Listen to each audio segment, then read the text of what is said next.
the difference of mindset between being an employee and being a business owner or founder.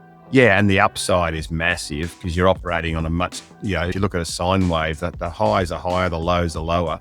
It's really been about going into businesses and industries and immersing myself in them and challenging myself to find out how they work, what are the levers, what are the triggers, what's the culture, dragging them every month out of their business to stop focusing on their emails and taking them to what's it look like in 6 or 12 months? How are we still on track? What do we need to consider? Where's the icebergs? So I'm Alex Ward. I am a messaging expert. I'm a keynote speaker and the founder of Core Story. And I work with leaders and brands to help them speak with guts, heart, and real clarity. And essentially, that's what this podcast is all about. It's an extension of that.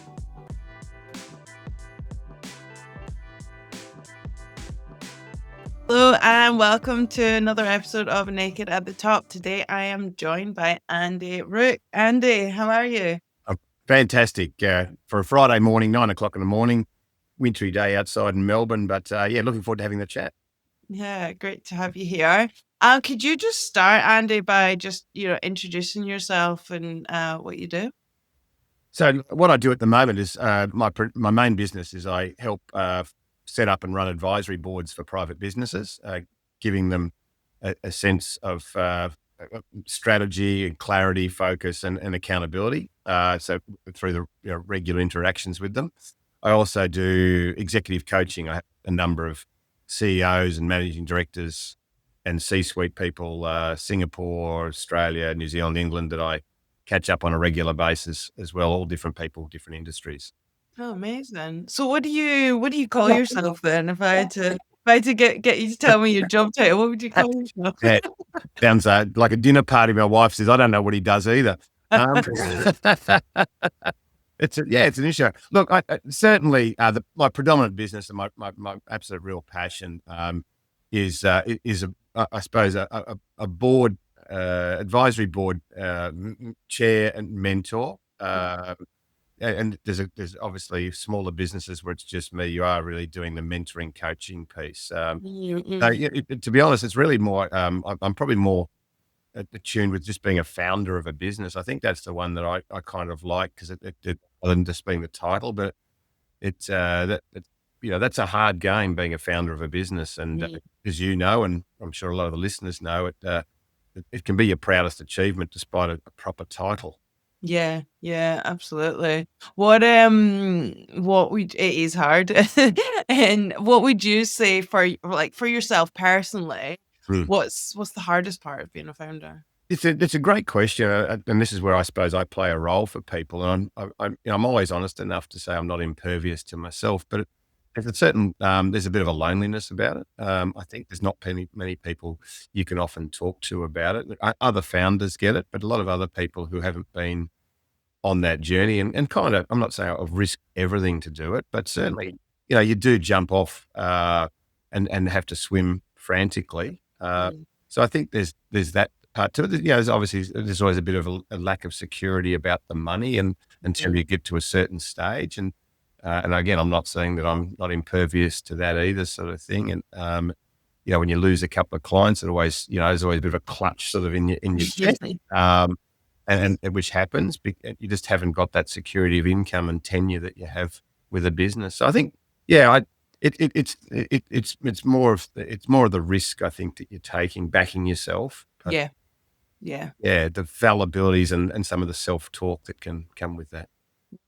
But counter to that risk is that is the scary part, but it actually then becomes the most rewarding part. Like I've found for myself, like, oh, this is so scary. But then when you work at it, you become more proud because you've taken that risk as well. Oh, look, absolutely. And new coaching client just catching up the other day, and they've been 20 years working in one business in one industry, and they've gone out in their own, albeit the same industry. But we're just talking about the difference of mindset between being an employee and being a business owner or founder. And and the upside is massive because you're operating on a much, if you look at a sine wave, that the highs are higher, the lows are lower, as opposed to when you're an employee, it's in a much narrower band, if that makes sense. Yeah, yeah, absolutely. And I'd love to just go back in time a little bit because I know that you've had many roles and done many things. So could you just take us back to where you started and how you've grown to where you are now? Look, I'll try and keep it short because I've done a lot of things, experienced experiment with lots of things and tried lots of things in my career. But really trying to sort of not use too much time on the podcast is originally studied did a Bachelor of Business in Melbourne, and so missed out on marketing, which was my dream, and got into Bachelor of Business. So I became an accountant and ended up in the accounting realm, which I'm forever grateful for. It absolutely has given me the foundational understanding of running businesses that is so critical to what I do now. I didn't know that at the time, obviously, but I was pretty good at it. I'm not very great with detail, but I actually enjoyed understanding a bit more about businesses and what makes them tick and how to make them successful. Mm, Morphed into to marketing and then into general management at an early age. So I was running a company called Ski Wanderers here in Melbourne at the age of, I don't know, it must have been 26, 27 or whatever it was for 5 years. So I was managing a number of people in offices and we had a couple of lodges in the Victorian mountains. mhm, So that was a really early taste of professionally of leading people. Then again, keeping it short, moved to Sydney, took on a couple of different jobs in marketing, back into finance, into marketing, and in a whole range of different industries, all shortish term, 1, 2 years, which was often seen as a real undoing of a career person back then. mhm. We've changed massively, but if I ever spoke to a recruiter and they'd look and I'd see I'd had 5 jobs in maybe 10 years, it was always a real red flag for them. Now, if you didn't have 5 jobs in 10 years, they'd think you were stale, or weren't progressing your career fast enough. I'll have to tell my husband he's been in his job for 10 years. I'll let him know. Yeah, yeah. And then a bit of a change of events. We moved out to Mudgee, to Central New South Wales, and moved out there. We bought a business. We'd already had My wife and I already had a business in Sydney, which she successfully ran most of it. We bought another one in Mudgee in Central New South Wales. By sheer dint of good fortune, after a year, I was living and working in Sydney and coming out on weekends. Got to start back in a finance role. So it's gone forward and backwards a few times. Back in a finance role, commercial role, with one of the open cut coal mines out there. Led to an opportunity to go to a brand new greenfield site. A couple of years of doing commercial there, and then one of my prouder moments in my career, I got elevated to be the general manager of the mine. It was the first non-mining engineer ever to be appointed a manager of a coal mine within the Tees Group. And they had a lot of managers and a lot of mines, and did that for a couple of years, then left and became the CEO of what was a family business of Mitre 10 stores, now the largest in New South Wales. Mhm, Did that for a couple of years as a CEO added, I think, 6 stores to the network and all sorts of things.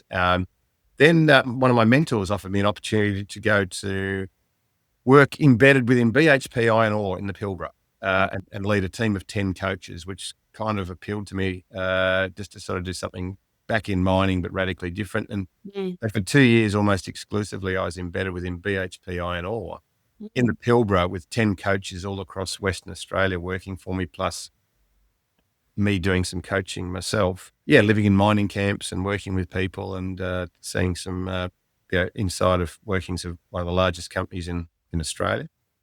And that they then picked me out of that and dropped me into BHP Coal for another 2 years in Queensland. And at that stage, I was getting this idea more so about pursuing the coaching. Went off and got some other coaching qualifications, International Coaching Federation qualifications. Started then morphing more into coaching, and then met a guy with the same last name as me, Michael Rook, who offered me an opportunity to work with him on coaching and also building and running leadership programs for a number of businesses. And so I then morphed into becoming a leadership mm, development and facilitator.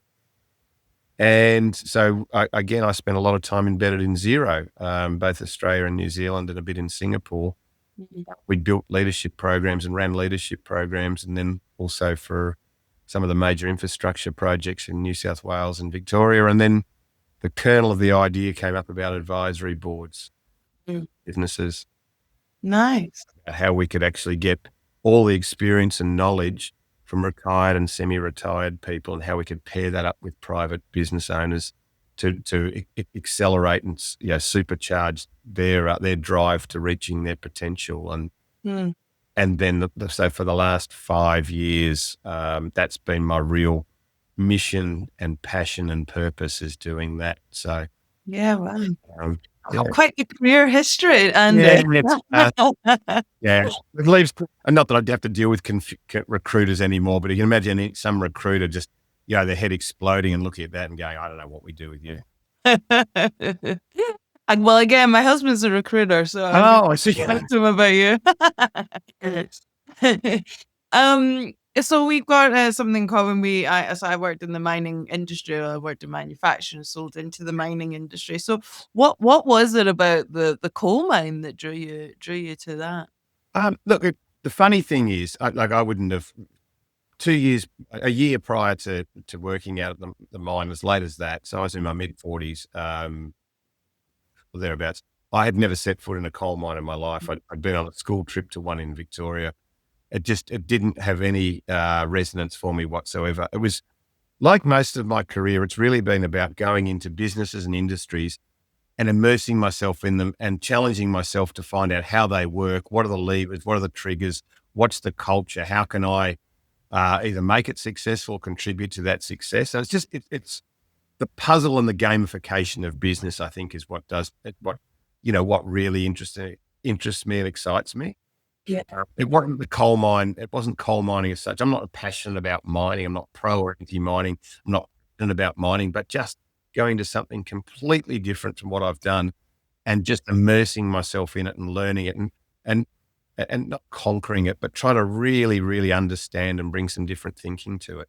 Mm, that's amazing. And the coaching side of it that you did for BHP, what were some of the things that you went through in coaching? For most people in BHP, in terms of collectively, some of the smartest people and the smartest company you'd ever want to see, in terms of they pick the best talent for around the world and in Australia. They get to pick the creme de la creme of all the uni graduates and anyone else who wants to go and join them.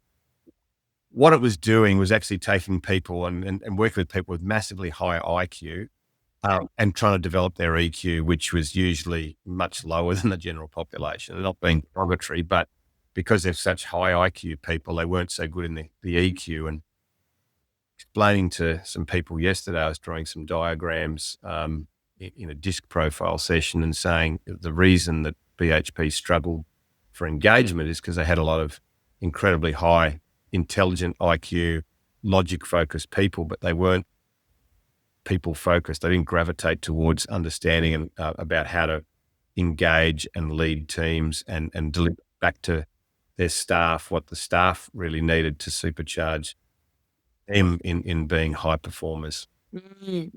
Yeah, it's fascinating. So how long were you there for? A few years? 2 years embedded. Like I was doing fly in, fly out. I'd spend 3 weeks pretty much in Western Australia, a couple of different mine sites, and then I'd come home to Mudgee for a week or 10 days and then go back again. It was very intense, and every day was a 12, 14-hour day. You're living in a mining camp. You're up at 4:30 in the morning. You're on site before 6. And sometimes I'd change it around. For night shift people, I'd work a night shift with them. So I'd come in at 6 and work till 6 in the morning with them just to sort of get the people. And also it's a different flavour at night time. Yes. So you've got to understand and work with people where they are in the different environments to help them get better about it. Yeah, yeah. So that's pretty intense. So was it then you had the chance encounter with Michael to do Yeah. something? Were you just like, yep, I'm ready for something different now? Yeah, I've been developing. Coaching and leadership go hand in hand. I mean, and certainly I'd been doing some bits and pieces there, but it was really, along the way, and up till now, I still heavily immerse myself in the field of neuroscience. So I've got a neuroscience coaching qualification as well. And so I was really my passion was to try and help people understand more about their brain and their behavior and how the two are linked. And then so Michael allowed me to have a lot of input into our programs to put that in. And then drawing on some of his knowledge and experience around some of the cognitive behavior theory, some elements of psychology, and then just some of the normal streams of leadership. But because I've done it and I've lived it and I've seen it, I'm able to give some much more real life examples and insights about what and how it plays out in the real world, as opposed to sort of, textbook consultants who probably have never led teams before in some fairly trying circumstances. Yeah, yeah. I think that definitely helps, because then you can also meet them where they are. And I think it's really hard to take advice from someone that may not have lived what you're living. It's like, okay, yeah, you got the theory, but have you actually done it? So I think that's so powerful as well to be able to bring. Yeah. And that's, I probably should market that a bit more about myself, in all honesty. But yeah, I mean, that's when people do engage me, one of the things they say is we want to work with someone who has experienced all these things. And because you're not there to completely sort of say, here's my experience, but you can empathize with them probably more closely and just connect with them better, because you kind of understand their environment and also maybe some of the emotions that are coming up for them. Yeah, exactly, exactly. So tell me a bit more about the moment the idea sparked for your advisory company, because we sat together at a table at networking, and when you explained, and I think I wrote it in a newsletter, because when you explained what your business does, I was like, that's different. It stands out. The fact you've got retirees on an advisory board. So can you take me back to the moment that idea started to come to fruition? Yeah, look, it's funny, and it'd be interesting, people who are listening to this as founders, when you have an idea, and you can, briefly articulate it and you get really positive responses, it really fuels you to keep going. And I can't remember if it was a conversation with you or someone else, but they said, if you tell 5 people your idea, 5 people you trust and know, and they go, wow, that's a great idea, stick with it. But if those 5 people are kind of lukewarm about it, you maybe haven't got something that's really hitting the mark. So I originally had in the initial stages, I had a business partner in Queensland, a friend of mine who actually had this advisory board idea where he used to, every 3 or 6 months, get 2 or 3 people in over lunch, tell them a bit about their business, and they'd just give some ideas. And I'd been thinking about the same thing. And so we started just trying to sort of develop a more formalized model for it based on I had some private business that I was doing mentoring and coaching for.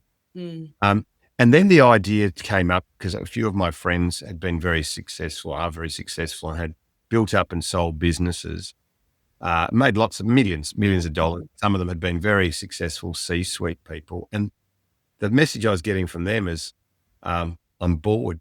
Like I've achieved a lot. I've got a lot of money, but I'm bored. And they own pubs, they own racehorses, but they'd kind of lost a bit of their purpose and meaning. And, I'm 60 now, and I could sort of see how that might impact them. And so I started thinking, well, why don't I try and get some of those people to be involved with some of my clients? And the initial marketing pitch was, we'll bring 100 years of experience into your boardroom. mm, Now, that seemed to sort of resonate quite well with people. And then we started experimenting and getting some of them going. And I did a trial one in Mudgee, where I got 2 senior business people in Mudgee to join in as one of my clients. So I could just immediately see the uplift in input, and also sparking inspiration and ideas for the business owners. And so from then onwards, I've been on this crusade to do it. And so I love it when I can get that mix of right people with business owners who have got the mindset to know that bringing other people in is really a benefit. And look, I won't say it's exploded. I've got about 15 advisory boards going at the moment, sort of thing. Some of which are just much smaller businesses, only me, but we've got half a dozen with other advisors on them. But there's just a richness to add to the conversations, and the people who've got those advisory boards, the broader ones, just absolutely love it. Yeah, I bet, because it's bringing in different thinking, different experience. It's just it must be fantastic for the people that are getting to use it. What for you for the businesses that you mentor and bring advisory boards on? What would you say is one of the most common problems for smaller businesses? If I was to distill it down, there's always a risk when you try to sort of distill a big question down to two simple responses. The first one is most founders of businesses and owners of businesses, that's all they know. They're working really hard for 20 years in their business and they've grown from sole operator to partners to other people to employees, and maybe it's got to a reasonable size. But they've never lived another life. They've never seen other businesses. They've never seen other industry systems, cultures, backgrounds. And so what we can do is we can bring all of that real life experience in and help share a whole range of different ideas of how different industries and businesses have and are dealing with similar problems. Mhm. The second one is, again, most of those business owners are often stuck in the short-termism of their business, and they are looking a week ahead or maybe a month ahead if lucky, and they don't have potentially a really clear, articulated vision and strategy and even tactical actions, and then that accountability that comes with it. And so bringing that to people, and dragging them every month out of their business to stop focusing on their emails and taking them to what's it look like in 6 or 12 months? How are we still on track? What do we need to consider? Where's the icebergs? Where's the opportunities? What are the puzzles that the business faces at the moment? And being able to get them to slow themselves down and consider and think with some other different inputs what might be an improved, better way through the jungle than what they're doing at the moment. Yeah. Yeah, because sometimes you can get really stuck. Like if it's just you or even just a team, but you're just plugged away putting out fires, you can get really stuck. But being able to zoom out, but with experienced people across different industries, it must give great ideas to be able to sometimes move in a different direction than what they'd even imagined. Yeah. Yeah, yeah, and look, I say, yeah, we're just thinking partners because as an Mm, advisory, you don't make decisions. It's not like yeah. corporate board where we're there for the shareholders. We're there in this case for the owners to help partner with them in their thinking, so they Mm, can actually make better decisions. Now, whether they choose to agree with us or not is less relevant than the fact that they hopefully make some better decisions because they've taken time, they've got some different ideas, it's sparked maybe some different imagination for them. yeah. Could you share a story? You don't have to name them, obviously, but share a story Yeah. of a business owner who's really turned a corner after working with a advisory board. Look, in terms of turning a corner is again probably gives too much kudos to the advisory board because it's look, a long-term client down here, I'm happy to name them because it's been such a great involvement, engagement for 6 years. Business called Good Constructions here in Mhm. Melbourne. So when we first got introduced to Jolly and Jane, who are the owners, they were doing at that stage high-end renovations on housing. $1-2 million for up and down maybe the southern part of Melbourne. Mhm. And so they'd been given an opportunity to go into start refurbishing some retirement living villages, which is a very different way of running their business from 18-month project to a 10-week turnaround. Lower end, low skill. Anyway, they just wanted to sort of explore it and work it out. So we sat down with them. They got a client. They were able to build some early wins with it. But then all of a sudden, it looked like it was going to be a really good business opportunity. So we worked with them in the early stages to help them get to that first stage, and then to say, well, this looks like it's got legs. How do we do that to the stage where how do we drop the renovation part of the business and clear that away? The landscaping side of the business, let's clear that away. Let's really focus now on becoming a retirement living specialist. And 6, 7 years later, the business has grown in terms of size eightfold in terms of Wow. revenue, and in terms of employees, probably tenfold. Wow. and is now operating in Port Macquarie, Newcastle, Sydney, large swathes of Melbourne. Will go into Queensland and potentially even to New Zealand in the next 2 to 3 years. Now, that, with what they knew, it would have, they probably could have, they may have got there, they may not have, but we were able to accelerate, hopefully their path through that by bringing some more governance stuff, accountability, certainly some more strategic focus for them, helping them, just supporting them through. Again, we talked about the doubts, the ups and downs, Yeah. things. It hasn't all been smooth sailing, and as you'd expect, but yeah, giving them that non-judgmental sanctuary every month to have a 2 or 3 hours, 4 hours working on their business. That's amazing, amazing results. What for the listeners, what advice would you get? Because I'm sure a lot of people are going to listen to this and think, "Oh, that sounds amazing. How do I do something like this?" So, Yeah. aside from working with you, of course, Andy, but Yeah. what advice would you give to people to help them to come out of the weeds and think outside the box? If maybe they can't get an advisory board for whatever reason, like what can us founders do to start thinking of. Um, there's two parts to it. I think the first is you've got to embrace the mindset that I can't get there on my own. Now, we all, I think, see that as a bit of a knock or a dent on our ego or our pride. They think, "Oh, I should be able to do this. I shouldn't need help. I can be good enough to get through this." But the reality is none of us are. None of us as sole individuals can be successful, as a little single amoeba floating around and actually expand rapidly. We need to actually engage with other people, bring people into our confidence, and hopefully, be humble enough and vulnerable enough to say, "Look, I don't know this. I don't know this. I need help with this." They're the business owners that flourish and reach their full potential. I think it's a generalization, quicker and with less bumps, bruises, and scrapes. Mhm, Um, that's the first thing. The second thing is be willing to be held accountable for. So have some plans. mhm, Most people have got dreams. Most people have got a vision for what it'd be like, but be willing to write them down and commit to them, and be willing to be held accountable to them in a respectful way. To say, "You said you were going to do this. You're now doing this. What's going on for you? This is what you really wanted.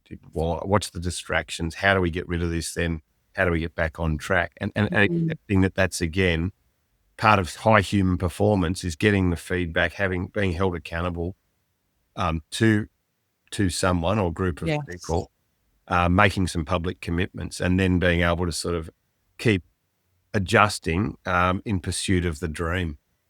Accountability is massive, isn't it? Being able to, and what I find since I've started the business is having peers. So, friends that also run businesses that might be just a few steps ahead of me, and having conversations. "Oh, what would you do?" And this, and back and forth like that. But accountability is huge as well. It's the same in fitness. If you have a fitness goal, the best way to get there is get a coach and tell them your goals, and have them saying to you, "Why are you not at the gym? Where have you been?" It does make a difference. It it's a weird anomaly where we look at every high performing sports person, which is they're usually most public, but I think you'd find most high performing professions, the high performers and down to a much lower level would have some support network and coach.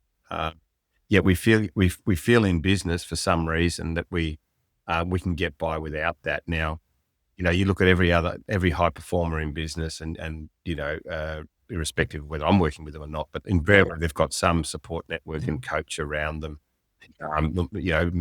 mentor they're relying upon. So that's, I get it. If you acknowledge and embrace that that's what high performers do, and you feel that and you're willing to replicate that, you've got a much greater success of doing it. The other one's the accountability one. It's interesting because every year I interview and do a wrap up with all the clients and get feedback. And the one thing that surprised me initially was that everyone values the accountability more than the fact that they actually thought when they were signing up for it. Okay, right. Because we all think our willpower is that thick, where it's actually our willpower is only about it's wafer thin.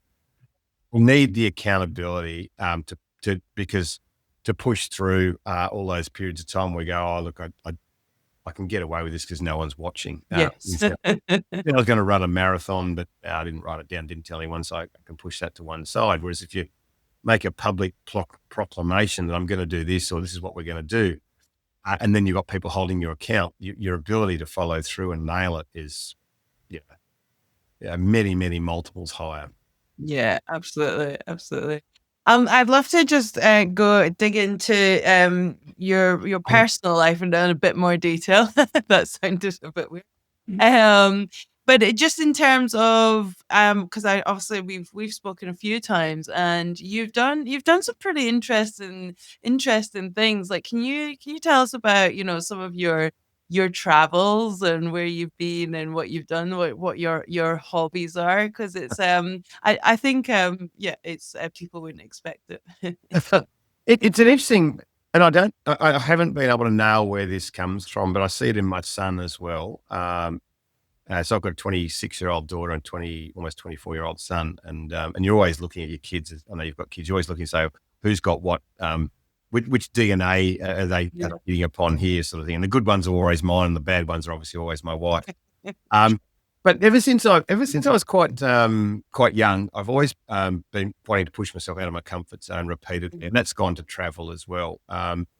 And going to different places and seeing different things. So, at the age of, I finished uni, and 3 days after I finished uni back in the early 80s, I had a 1970 Hillman Hunter, shitty old car, cost me a couple $100, and I headed off around Australia on my own, just to sort of explore and sort of see what was going on with the world. And, had some, drove up and all the way through and ended up living and working on Lindeman Island in the Whitsundays and managing all the bars up there. Then went across to Alice Springs and managed a new hotel opening and bars over there and things. And it was just that, I think that push to keep striving, just sort of out of your comfort zone. What's around the next corner? What's going on? And to get back to the nub of the question is, it's still there today. So, I've been to and done photography in Iran. So I spent a couple of weeks in Iran. Obviously, it's in 2019 when the country, before COVID, before it closed down.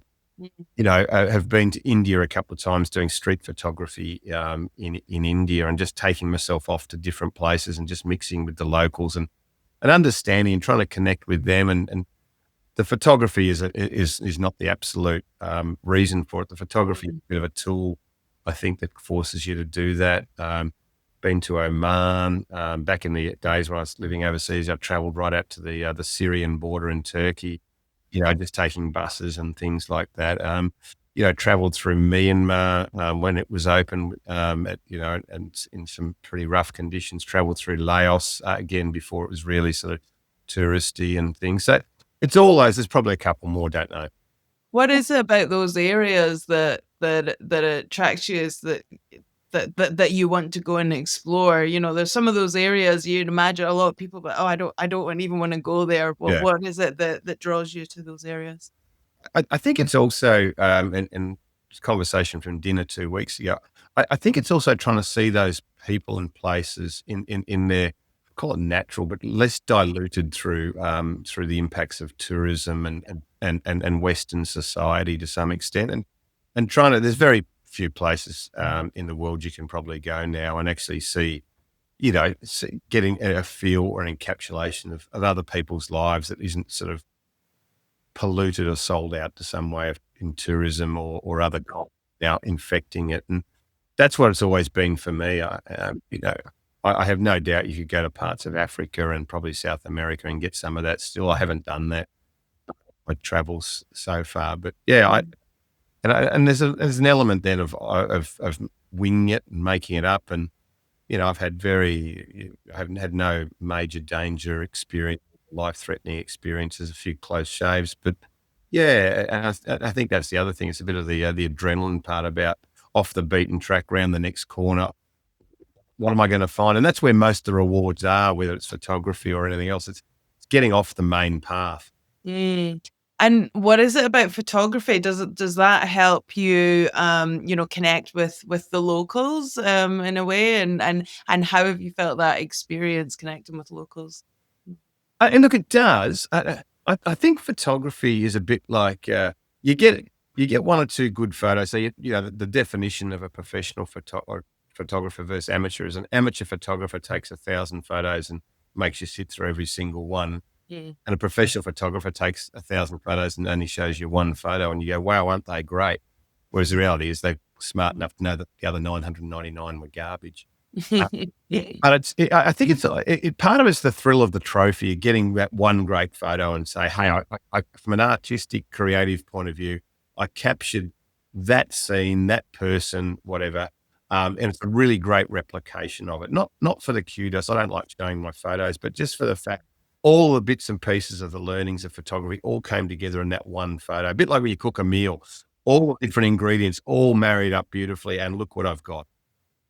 Uh, so it's that, but I think the photography also can just be can be an icebreaker, because I'd often find myself showing photos of home, like sitting up near the Iraqi border, up in a remote village, talking to two old guys through an interpreter, showing them photos of my home in Australia.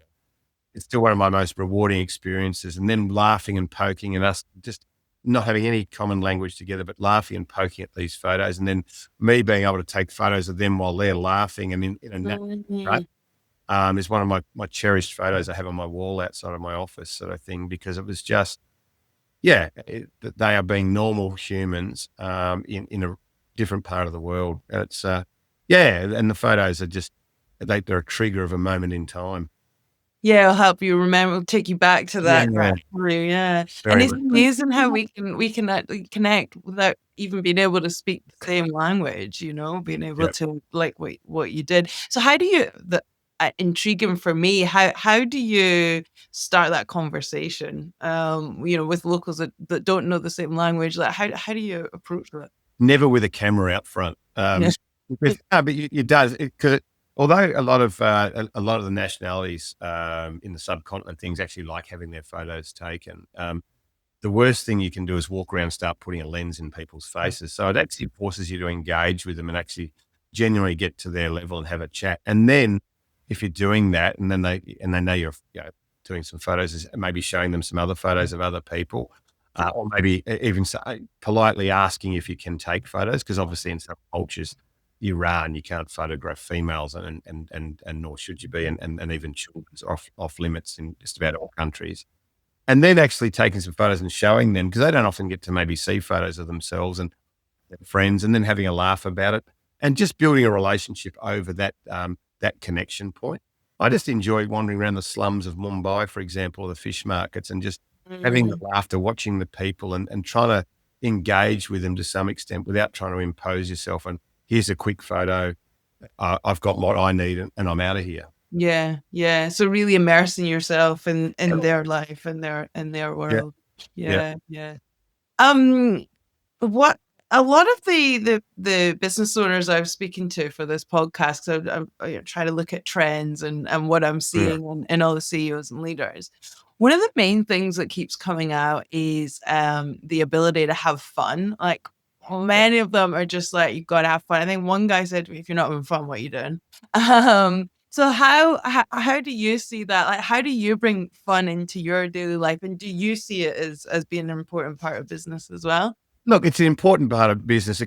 The word fun can often seem frivolous, and there's some really progressive companies, or maybe certainly off-center companies, will have fun as a value, which I think is brilliant, because it then frees people up to know that you can enjoy themselves. It's a real challenge, though, for business owners, to work out what's fun, and what's the difference between fun, lack of performance, or lack of accountability and things. And it's a really complex question, I suppose, and every culture will have it differently. But culture and values are very much leader led. So if the leader goes in there in a stern and serious way every day, and the shadow they cast over the business is of that, call it negativity sort of approach, or negative approach, no one's going to leap over the leader and have fun, and no one's going to be. It just seems it's completely out of sync with it's not even a trickle down effect, but the impact the leader's creating. So it all starts with the leader. You see, and you deal with organisations where the leader is allowing themselves to have fun. It then becomes permissible. Um, so you can't codify it. You can, I suppose, articulate it as a value, but it's all very much observable behavior from the leader, who is either by default giving permission to have fun and showing that it's okay to have fun or not. That would be my unconsidered answer to it. Yeah, and of the ones that I've spoken to, it's they don't, they take themselves seriously, but not, if that makes sense. They're not afraid to have a joke and have a laugh, and for people to, challenge what they say as well. So they're all very open. I guess for me, how do you, Andy, have fun? How do you bring fun into your everyday? Well, look, I try to. There's some clients who appreciate it more than others. There's some clients you feel more comfortable, um, being, maybe making some comments. I just got off a coaching session this morning with a guy in New Zealand who I've been working with for 3 or 4 years. We can have fun from a coaching point of view, and we can have a bit of fun about different things. But there's some people who they would see fun as not being professional and as being able to judge those different ones. I mean, the more you get to know people, I think people, when you can have fun with them, usually lighten up and you get a bit more out of it. It's a bit better. It's not quite so stiff and regimented. But you've kind of got to earn that respect, and you've got to grow that relationship until you do it. And particularly, when they're paying you, for a certain service, and to come in and start having fun straight away, it might not seem like a great, what they're expecting out of it. Yeah, yeah, yeah, yeah. Great. Well, it's been a really good conversation, Andy. We're coming towards the end. I always do like a quick fire round. Oh, I can think. Yeah. Righto. So you gotta think quick. All right. So, what was the last thing you asked ChatGPT? The last thing I asked ChatGPT was to write me to summarize a webinar that I'm giving in a couple of weeks' time into a concise marketing pitch for people who are interested about advisory boards and strategy, which I did just yesterday. Perfect. How did it go? Did Yeah, it? good. The person who's hosting it, I said it to them last night. I said, yeah, that's better than what we had. They'd used ChatGPT already to send me something, and I just took it and just gave it a slightly different bent. Yeah. Yeah. Perfect. What time were you up this morning? 6:30 this morning. Yeah, Right. normally between 5:30 and 6:30 in the morning. Yeah, I you noticed from your form you're an early riser. What's the first thing you do when you get up early? Look, I try to. The first thing's obviously to stand up. I'm not a coffee drinker or anything, but I try to regularly have exercise in my life. So a couple of mornings a week, I like to go for a run or go to the gym. And being a morning person, I like to get there down 6 o'clock in the morning, and that sort of gives me the dopamine and adrenaline hit for the day. Mm-hmm. Brilliant. Last thing that made you laugh out loud? I think last thing, I went to, I had a dinner with a whole lot of parents of my son at school a couple of weeks ago, and they're all farmers, and we're up in Newcastle at a big dinner, and we were laughing about how they used to be in the drought when my son was at school, and now they've all got fat lambs that are $440 a head, and they got to pick up the bill now, and we had 14 of us, and we're taking over the restaurant laughing and throwing out all sorts of different ideas around about why farmers are actually really rich and wealthy. Completely untrue, but it was funny because it was just, it was, we were just taking the piss out of the whole fact. They're always seen as downtrodden and poor. Yeah.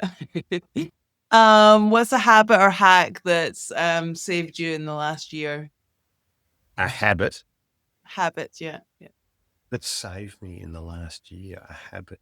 I think one of them is I write everything down. I have lots going on, and I keep a big long list of all sorts of things I've got to do, because I don't think I've got ADHD, but lots of things flash through my head. So I'm always, I've got to write that down before I forget it. I've got to write that down before I forget it, including sayings. I capture lots of sayings to share in coaching and mentoring sessions. And so if I see one, I immediately copy and paste it into my phone under my notes, so it doesn't get lost. Because if I mark things, I'll never go back to them.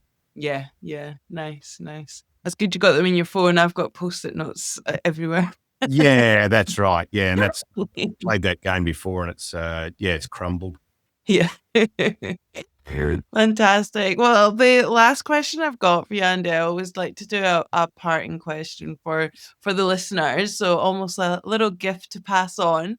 So if you could pass on one reminder to business owners that are listening, something that you've lived or just learned that you would like to give to them, what would it be? You've got to have a really clear vision for where you're going to take your people on a journey. It's got to be really well communicated, and it's also having one or two metrics in it so you know how you're making progress along that pathway. A vision without communication and strategy is hallucination, and hallucinations aren't really great planks to build a successful business on. That's a fantastic sentence to end on. Thank you so much, Andy. It's been a great Thanks conversation. for inviting me along to be part.